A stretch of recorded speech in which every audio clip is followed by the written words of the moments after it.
Welcome back again.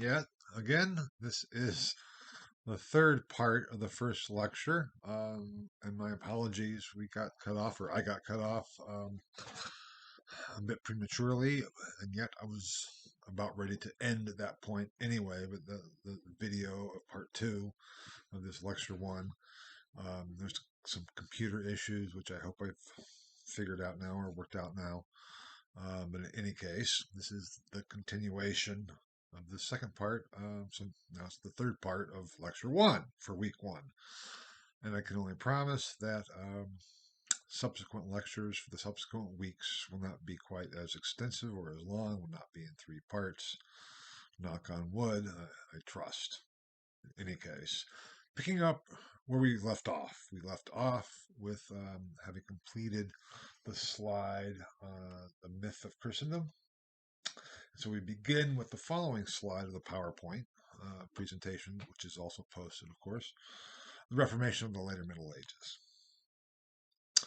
Now, this is a term you might be thinking, what do you mean the Reformation of the later Middle Ages? I thought Reformation was going to be the topic for the lecture for next week. And I thought that was the beginning of modernity, early modernity. And in so many ways, you'd be right. That's often the way it's been portrayed.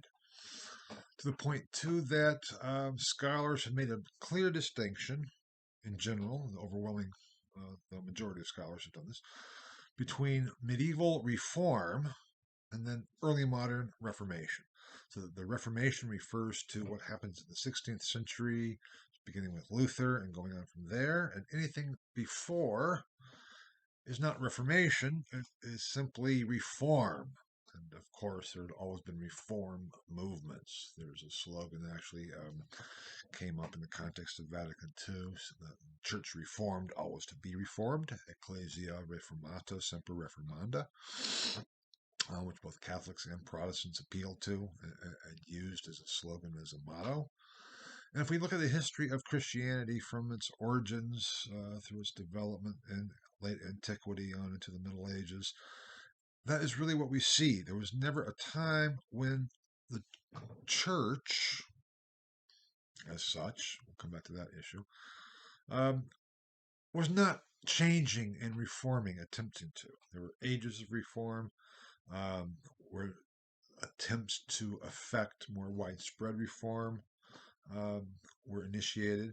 Thinking here of the 12th century or 11th century, what's called the Gregorian reforms, and then on into the later medieval period, a real strong push for reform. The problem is what we find in the sources in the later medieval period is not discussion of we need to reform, we need to make things better. No, we need a reformation, a complete reformation of church and society. That was being called for. And my most recently published book has that title, Luther and the Reformation in the Later Middle Ages. I'm not sure if it will catch on. I hope it will. The book's been very well received, but I'm not sure if this part of it will be. But I want to present it to you here because we will misunderstand what was going on in this late medieval period, in the period of the 14th, 15th, on into the 16th century, if we see it as something less than an attempt to completely reform church and society in the context of an immense crisis, because Europe was facing a crisis almost on all fronts.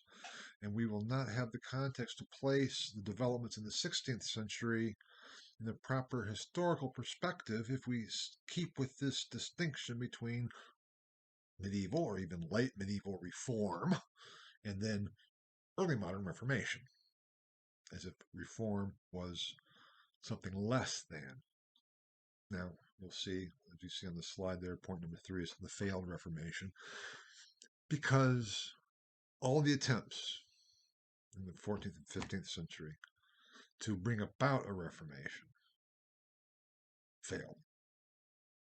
There were some successes here and there, some quote unquote improvements or changes, but no fundamental change really took place until the 16th century. So we'll be talking about that as well. But just because it failed doesn't mean it wasn't a call for reformation, something distinct from simply we need to improve and get better.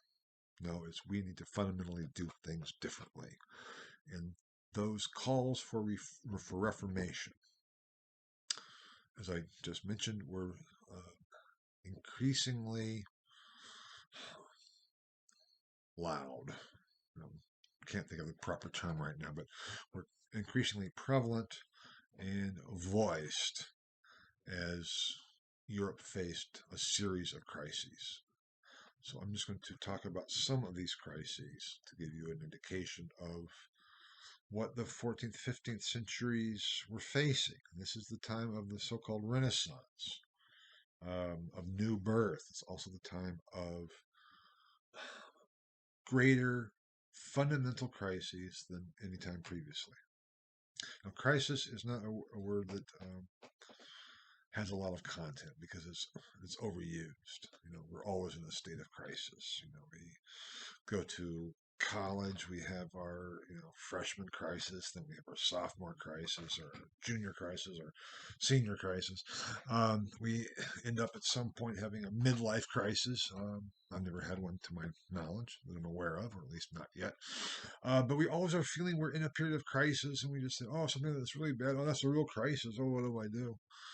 That's not the sense that I'm meaning it here. What I'm meaning here is a crisis, more technically defined as when people start to feel that the structures, the very assumptions of the way the world works and the structures of society are no longer working.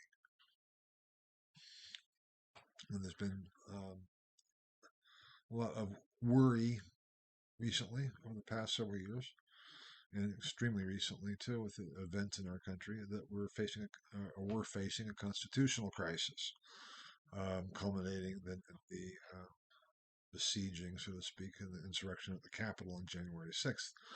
But this posed a constitutional crisis, and it came close. But we've been talking about crises before, political crises in the United States, but we had only faced a crisis once, and that was in the Civil War, when the very existence of the state was in jeopardy. It survived. The United States survived. The Constitution survived. On January 6th, it got very close to that. So I would say that it was the beginnings of a crisis. We could say, oh my gosh, the election of 2016, that was a crisis. Election of 2012 was a crisis. We could say whatever we want about crises, but in a more technical sense, January 6th and what led up to it came very close to being one, but was avoided. The Civil War was. So when I'm using the term crisis, I'm not talking about it in terms of the general series of crises that we always find ourselves in. I don't mean to belittle those, but just distinguish between that type of a crisis and a more fundamental, foundational. You can say, okay, I'm a college crisis, junior crisis, let's say, is like, what am I going to do with my life? I don't know. I thought I knew what I wanted to do. I thought I knew what I wanted to major in. Now I really don't like what I'm majoring in. I'm not sure what direction. That is a crisis. I don't mean to say that it's not, but it's not the same as saying, I don't know if I can continue living. Now, maybe on a personal level, it could get to that point. And then you are on a real crisis. But as a country, unless we're to the point where I don't know if we can continue as a nation, as a country, as a state, it's not really problems, serious problems, yes, but a true crisis.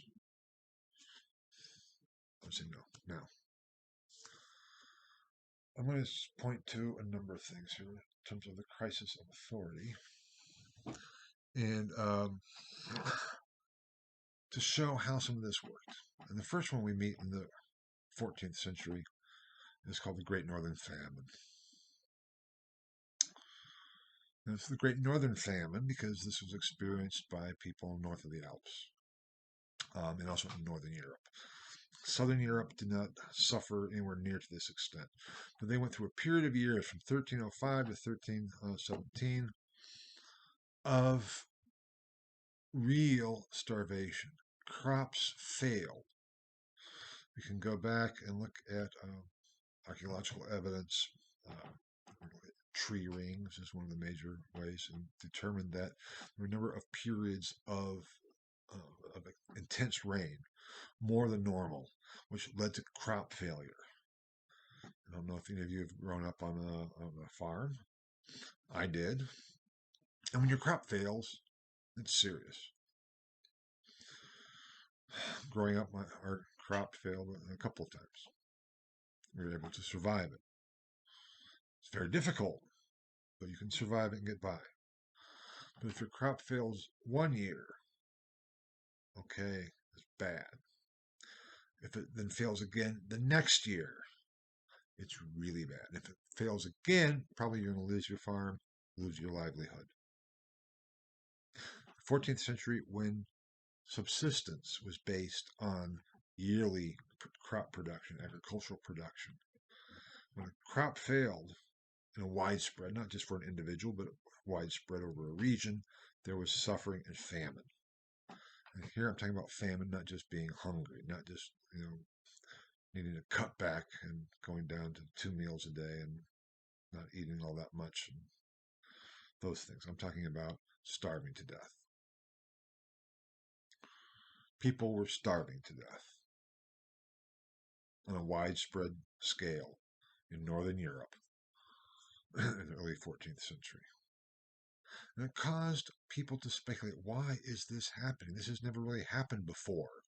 Yes, we've had many famines. We've had problems where we've lost crops and we get by, but not to this extent. The level of death has not been to this extent. And it caused people to start questioning, why is this happening? Now, just to give you an indication of how severe it was, we have reports, cases. We can't verify that this actually happened, but we do have documents that talk about this happening of cannibalism. You can think how gross that would be. I just hope that none of us ever face that. What do you do when you're facing death? You say, I'm never going to eat somebody else. Of course not. You might not. Let's put it in this terms. Let's say you and your spouse and your 2 children are there, and your spouse dies of hunger. You know that you may not have many days left before you die from hunger too, and they're your children. You know that if some food source could be found, your children might be able to survive a little bit longer. The only food available is your dead spouse. It is a horrific situation to be in. That's what they were facing, those types of choices. I'm not saying it was the right thing or the wrong thing to do, but just pointing to the depth of the horrors of the crisis to say, why is this possibly happening? Asking that question is natural. We ask that question all the time. We have now, quote unquote, scientific explanations. Why did the coronavirus happen? Well, we can use science to find out, to investigate and find out, at least to an extent. We can trace its transmission. We can look at all the ways that it could have been prevented, or at least could have been prevented from spreading to the extent that it has in this country. And there are scientific explanations for that. If you don't have that science, humans still come up with rational explanation, something that makes sense to explain something. In many ways, that's the origins of religion as such, going back to primitive societies and early civilizations. Why do we worship the sun? Because, look, the sun shines its light on all. We cannot live without the sun, so of course we're going to worship the sun. It makes perfect sense. Are there demons in the woods? Well, of course there are. It's scary. The woods are scary. Go out in the woods, Of course, there's no guns or anything else. You don't, you could get lost. There are wild animals out there. You could die. Now, let's say you don't go in the woods, but other people do, and then they never come back. That's scary. We have to come up with some reason to explain what happens. And saying that there are demons or monsters in the woods makes sense because it seems like it to us. When we appeal to divine causation, it's almost as a last hope. And actually, that is the position. I'll come back to this, talking about this when we get to the scientific revolutions and the medieval origins thereof. But in the 12th century, a scholar, Adelard of Bath, a monk, wrote a work called The Natural Questions, and a dialogue with his nephew. And the nephew was saying, well, what you're saying, Uncle, I don't really believe. It doesn't really work. So actually, we should just attribute it all to God. And Adelard came back and answered. He said, I take nothing away from God because everything that exists because of him and from him. But as long as we have reason, we need to look at the more immediate causes. It's called secondary causes. More immediate causes to find the natural reason why something happens.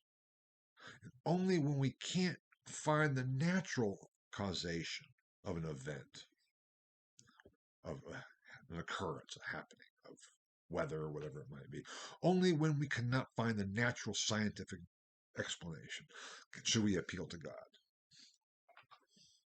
For Adelard, it was the last, the first cause too, and the last appeal, because it's so easy to say, well, God causes everything.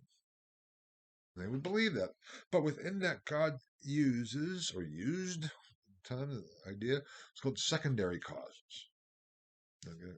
We'll talk a lot more about this when we get to the scientific revolution lecture and the medieval origins thereof. But my point here is that when something happens that we can't explain, we seek a cause of some sort. And saying something must be wrong. I must have upset God. We must have upset God. And we're being punished. Is a very logical deduction to make if you cannot find any other reason why something happens. And in the plague, excuse me, I haven't gotten to the plague yet. In the famine, that was beginning to be a realization. Oh my God, the only way this could happen is if it was divinely caused because we're being punished. Why would we be punished? Scary. Also, famine is one of the horses of the apocalypse. For those of you who don't know, the Christian Bible ends with a book called Revelations or Apocalypse. I'll be talking about that shortly, in a little while more, a bit more. And there are 4 horses that are let loose: famine, plague, war, death. Here's one horse, famine. And people started speculating, is this a sign that the world is coming to an end, that the final judgment is coming? We've had periods of hunger before, we have little famines before, but never at this scale. Something must be wrong. Something must be different. Now, fortunately, famine, once crops return, is relatively easy to overcome. And once the crops did return, there's no longer a problem with famine. You regain your health slowly, and on we go. If you're an adult, let's say you're a child during the famine. Let's say you were a child and suffered malnutrition, but you survived. You didn't succumb to famine. You survived somehow. But what is the effect of serious malnutrition on a baby, a young child, as they are maturing and developing? Their very minds are developing. So it's been argued by scholars that this famine in the early 14th century led to a weakened population, more susceptible to sickness and death. And that brings me to the next major crisis, contributing to the crisis, the papal princely conflict.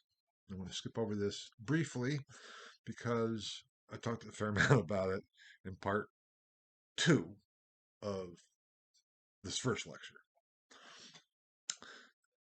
Now, why I put it here is because the outbreak of serious conflict and war between the King of France and the Pope in the early 14th century, and then a few years thereafter, a decade thereafter, between the Emperor and the Pope in war, was greater than ever before and more severe. King Philip IV of France and Pope Boniface VIII got into a major dispute. It's an amazing story, and I wish I could tell it all, but then we'd be here for another hour and wouldn't get beyond, again, the first slide that I start with here. And I would have to have a part 4, which I swear to you I'm not going to do. So, but Philip IV and Boniface VIII, it got so bad that Philip, feeling that Boniface had just run amok and was trying to tell him what to do in France, sent a contingent of soldiers to Italy to capture the Pope. And the idea was that we were going to capture this son of a bitch and bring him back to France and try him for heresy. Now, some of the things they accused Boniface of, he may well have been guilty of. Boniface actually was a great pope, Boniface VIII. He had issued this bull, Unum Sanctum, saying that every member of Christendom had to be directly subservient to the Pope for salvation. And Philip didn't like that one little bit. Now, a very similar assertion had been made already by Gregory VII back in the late 11th century. But for Gregory, it was not part of policy. He did not issue a bull. It's in more of a private document of kind of what he thinks the way it should be. Only discovered later. Whereas with Boniface VIII, he proclaimed this as official papal doctrine, official church teaching, and Philip said, "I'm not going to put up with that." So he went and sent his soldiers to Rome. They found Boniface outside of Rome in a little town called Anagni, which was his family home. And as again I said, they were going to capture him and bring him back to France and try him for heresy. When they broke into the papal residence, they found Boniface there in his bedroom in his nightshirt. And he got down on his knees. He was a very old man at this point anyway, crusty old guy. He got down and bared his neck and said, "Okay, do it. Just whack off my head right here. Go ahead." That took them aback a bit. The leader, Peter Float, one of the Philip IV's right-hand men, he wasn't sure what to do.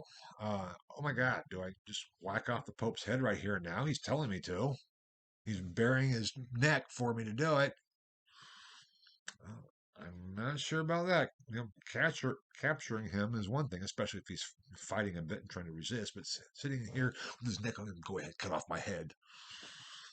I'm not sure I really want to do that. While he was trying to debate, what do we do now? The citizens of the town of Nagni came to Boniface's defense. They kind of were fighting against the soldiers that were there still in the town, because not all of them, only a couple went into the actual bedroom. And Philip Float, the Philip IV's right-hand man, thought, "Oh my God, I have to go help my troops." Left Boniface there, went out, fought with his troops, but the townspeople were able to dispel them. They fled and went back to France. Boniface was obviously shaken. Basically, he had just been mugged by the King of France. He went out and absolved all the townspeople from any sins they may have committed in coming to his defense. Went back to Rome and died. This, though, assault at Anagni shocked Europe. Even for people who hated Boniface. Dante, the poet Dante, the author of the Divine Comedy and all these things we know about the greatness of Dante, he hated the Pope and he hated Boniface. But he was scandalized by this. You don't do that to the Pope. You may hate his guts, but it's the office of the papacy that you had just desecrated. In some ways, that's getting at the shock of January 6th. Fine, hate the president, hate the Congress, but don't desecrate the very office, the very Capitol building that symbolizes our democracy. That's the problem. That was the shock of January 6th, and the mugging attack on Boniface was the shock at the time. This has not happened before. The popes, anti-popes, depositions, excommunications, all kinds of problems. But you don't do that. And then, with John the 22nd and Louis of Bavaria, going to war physically with armies, excommunicating both sides, it was a huge mess. And all of a sudden, it's like, what do we do? Whom do we follow? Especially when Louis set up it's called an anti-pope, but only from the position of John the 22nd, or because no one really ended up following the anti-pope very much, because John was able to assert authority, regain authority and control. But it did split for a while. If you're a common person, who's right? I have my allegiance to the emperor, of course. I have my allegiance to the pope, of course. And they're fighting each other. What do? It's a crisis of authority because we don't know. How do we handle that? That's the papal princely conflict. When all of a sudden we can't rely on who's in charge. Who is that leader of our family? Okay, there's conflicts going back and forth, but not like this. That took place between the 1314, 1316 with Boniface, or with John the 22nd and Louis of Bavaria. By 1330, John the 22nd had repelled Louis, had actually won the day. Louis went back to Bavaria, still proclaiming himself emperor, never went back against the Pope again. People were writing against John the 22nd. People were calling him the Antichrist. Louis, in an official document issued in 1324 called the Sachsenhausen Appeal, there's a section in it that refers to the Pope as the Antichrist. The Antichrist. At the end of time, first we have the famine, then we have the Antichrist within the church as the Pope. What do? No, John 22nd was not the first Pope to be called the Antichrist. It's a very effective label to give someone you really dislike and are politically against. But it's not without its effect in any case. There's a whole lot more to that story, which I would love to tell. That's the context of Marsilius of Padua, which I mentioned part 2 of this lecture. So I can't really take the time to go into all the detail, but it's a fantastic story. But it did lead to a crisis of authority for the common people, for even the not so common people, for the lower members of the clergy, for the lower members of the nobility, and probably for some of the upper members of the clergy and nobility. What do? It was a shock for everybody. And then, not that long later, 10 years later, 1347, 48, 17 years later, 1330, the plague hit. We've been struggling with coronavirus. Coronavirus was nothing compared to the plague. This is a footnote. It's called the plague or the Black Death. It's not called the Black Plague. There's no such thing as the Black Plague. The Black Death, okay, and why was it called the Black Death? Because the skin, depending on what type of plague you got, would turn very dark and blackened.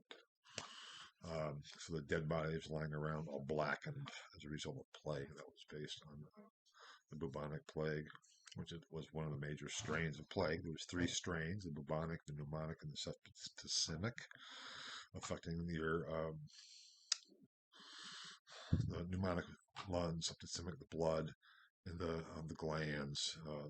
Forget what they call the bubonic plagues, the big glands things there somewhere in there. And it came from the East, from trade with the East. I'm talking about